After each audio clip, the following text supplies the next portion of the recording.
All right, so this is a case that continues to capture a nation over 3 decades after it happened. That's right. So now the Menendez brothers, who are convicted double murderers, give a rare interview to TMZ's Harvey Levin and attorney Mark Geragos on the Two Angry Men podcast this week.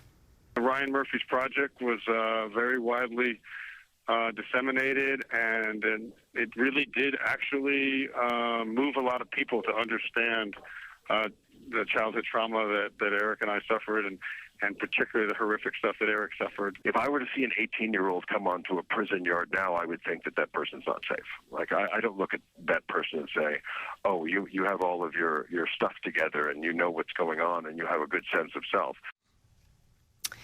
He covered the case in the 90s, and now Harvey is here to talk about this interview. Hey, Harvey, always great to see you. Good seeing you guys. So the brothers said that they were cautiously hopeful about their resentencing hearings next month. From your perspective, what are your thoughts? Well, I mean, my thoughts are a little more fundamental than that. I covered this case, and my impressions of them during the trial were that they were spoiled brats. And I said that to them during the podcast, and they couldn't have agreed more that they were spoiled brats. And they talked about they were trying to cover up a lot of insecurities, you know, with fancy clothes and expensive cars. And they are different people today. I mean, when you listen to them, they are not only thoughtful, but they have tried to improve their lives. And, as I listened to them, I was thinking, I don't know that I would have done what they did if you have absolutely no hope of getting out, because they had life without the possibility of parole. And there was no hope until about a year ago. Yet, they got college degrees, they started a hospice program, they worked on interventions for prisoners who were thinking of committing suicide. They were working on prison recidivism, working on green space projects. And so it's not something they're saying right now to get out. They've been walking that walk for years. And it struck me that when you have no hope and you just are going to die in prison, why necessarily improve your life? Well, they did. And that's what the judge is supposed to consider in the resentencing hearing next week. Yeah, interesting to hear you talk about your own shift of attitude towards them, from spoiled brat to people now who are more empathetic, but also the shift in attitude towards them from a public perception point of view. There's been a great deal of that as well. Yeah, and a lot of it has to do with what they say happened to them at the hands of their father, Jose Menendez. Back then,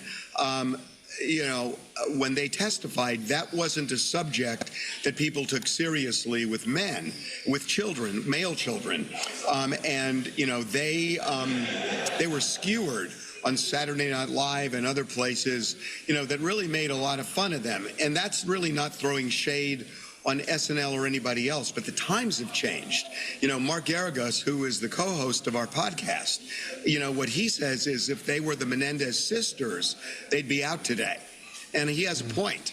I just think all of this, when I talk to them about what they wanted to do if they got out, they want to do exactly what they're doing right now in prison. And whether they get out or not, they're going to keep doing this. So they're really committed to it, and it's their life's work and passion. And look, I'm not going to lie.